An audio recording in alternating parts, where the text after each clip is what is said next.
Essa mecânica, essa máquina que está hoje operando contra a esquerda progressista no ambiente da política já é velha conhecida da gente que advoga, nós vamos chamar assim de advogados progressistas no âmbito do direito público, do direito penal. O Brasil, de fato, tem dois estados, já há muito tempo. Tem, desde 88, um Estado democrático de direito que governa as partes do nosso território que são ocupados pelos segmentos incluídos da população. E, de fato, tem um Estado de exceção que governa os territórios ocupados pela pobreza. Esse Estado de exceção se expressa por uma força militar de ocupação, a chamada Polícia Militar. Essa força militar ocupa esse território e essa população vive como um povo sobre um território ocupado, que conhece o Estado não como fonte de direitos, mas unicamente como fonte de obrigações. A estrutura desse Estado, a estrutura social desse Estado, ele é amparado por uma máquina de produção de fantasia, uma máquina midiática, que produz o espetáculo da violência, um espetáculo editado. Nós sabemos que a desigualdade social gera violência, infelizmente gera mesmo. Pois essa violência é espetacularizada pela mídia. E essa espetacularização faz nascer a base social que dá reforço da força social a essa força de exceção que é a polícia militar que ocupa essas periferias. E que é uma força de exceção mesmo, tem todas as características da exceção. É uma força que exerce a soberania de forma bruta e que suspende os direitos humanos e fundamentais de toda aquela população, a título de combater o inimigo. Qual é o inimigo? O bandido. O bandido não é o cidadão que erra.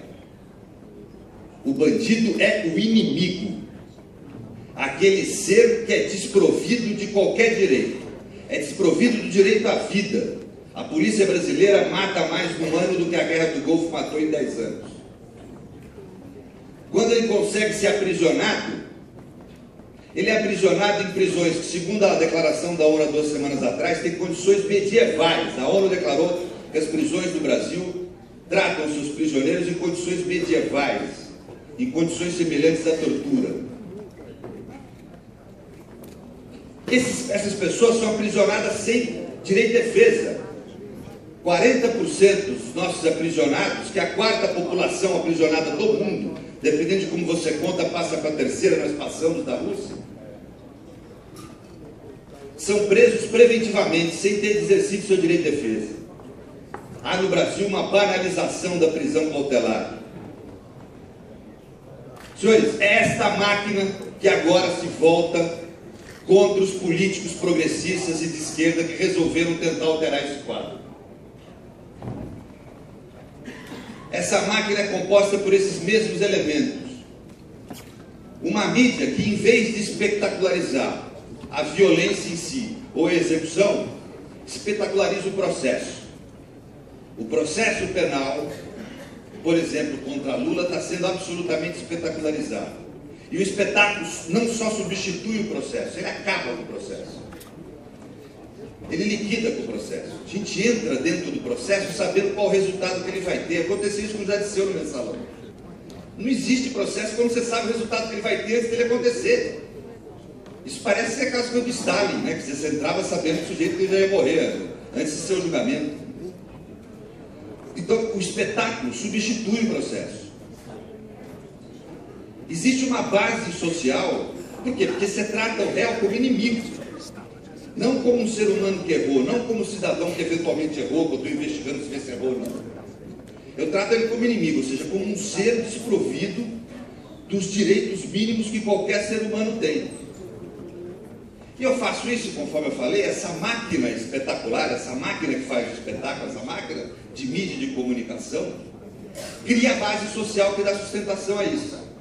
A melhor descrição que eu encontrei do que é essa base social, que nós estamos vendo aí hoje contra nós, está em, eu vi Hannah Arendt. ela tentava entender naquele momento como é que surgiu o nazismo na Alemanha. E ela fala da figura da ralé. A ralé para Hannah Arendt não é uma figura socioeconômica, não é uma classe socioeconômica, não é o lupensianato. Também não é a ralé que o Josué, o nosso Josué aqui no Brasil, nosso Gessé aqui no Brasil, fala aqui do Império. Ela é um resíduo de todas as classes sociais. Eu acho que aqui no Brasil tem uma característica de mais presença da classe média. Mas ela é um resíduo de todas as classes sociais que parece com povo, mas não é povo. Povo eu aprendi com o professor Celso Antônio Bandeira de Mello o que é. Não é um aglomerado de pessoas. O povo que está na nossa Constituição, que é a origem popular do poder, que é a origem de todo o poder, são as pessoas que moram no território brasileiro e que se reúnem em torno de certos valores, da democracia como forma de solução dos conflitos políticos da sociedade. Ou seja, de uma forma pacífica de solução desses problemas, mas reconhecendo que existem conflitos e que esses conflitos precisam ser solucionados pelo diálogo, pelo confronto direto, mas por um confronto pacífico, equânime, justo. E pelo direito como forma de solução dos conflitos individuais, dos conflitos do dia a dia. Ou seja, enxerga a sociedade como um ente vivo, um ente que está em conflito. E que esse conflito precisa ser mediado pela noção de direito, de democracia, de política. A ralé não. A ralé acha que a sociedade não tem que ter conflito, que ela precisa ser limpa, ela precisa ser pura. A ralé busca a ordem, ela não busca a democracia, ela não busca o direito. Ela busca a ordem, e ela expressa essa ordem por um sentimento, não pela razão. Ela expressa pelo sentimento de ódio. E ela se junta como coletivo em torno de um ser, de um indivíduo às vezes, que tem muito carisma. No Brasil não temos essa tradição tanto de indivíduo. Ultimamente, nos últimos 50, 70 anos, nós temos nos juntado em torno de estamento. Antigamente eram os militares. Hoje quem tem o carisma é o juiz, é o promotor, é o delegado. Então essa ralé, ela, desejante da ordem, que vai lhe dar uma segurança, que é um mito, porque a vida não traz segurança para ninguém, mas essa ralé se reúne em torno dessas figuras públicas que surgem, como o juiz, o promotor, o delegado, a polícia, aquele ser que com o seu autoridade, ele busca nessas pessoas não a justiça, ele busca nessas pessoas a autoridade, que é o que lhe dá segurança. Ele vai buscar esse fenômeno da ordem. Essas figuras, esse estamento hoje, é que funciona como um estamento carismático que atrai este tipo de população que nós não podemos confundir com o povo. O povo somos nós. Nós acreditamos na democracia. Nós acreditamos na política como forma de resolver os problemas públicos. Nós acreditamos nos direitos.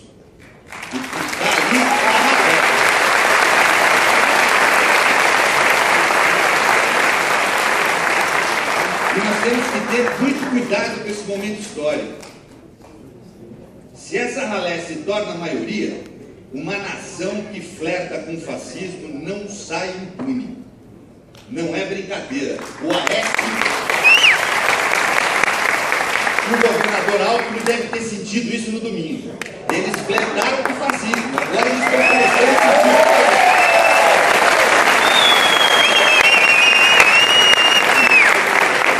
Nós temos que ter mais equilíbrio, mais maturidade, mais consciência que o Alckmin e que o Aécio. Nós temos que tomar cuidado para que a democracia não descambe. Eu acho que é esse o espírito dessa noite hoje. Nós estamos velando pelos direitos da nossa gente e pela democracia como valor universal e como sistema político do nosso Brasil. Muito obrigado.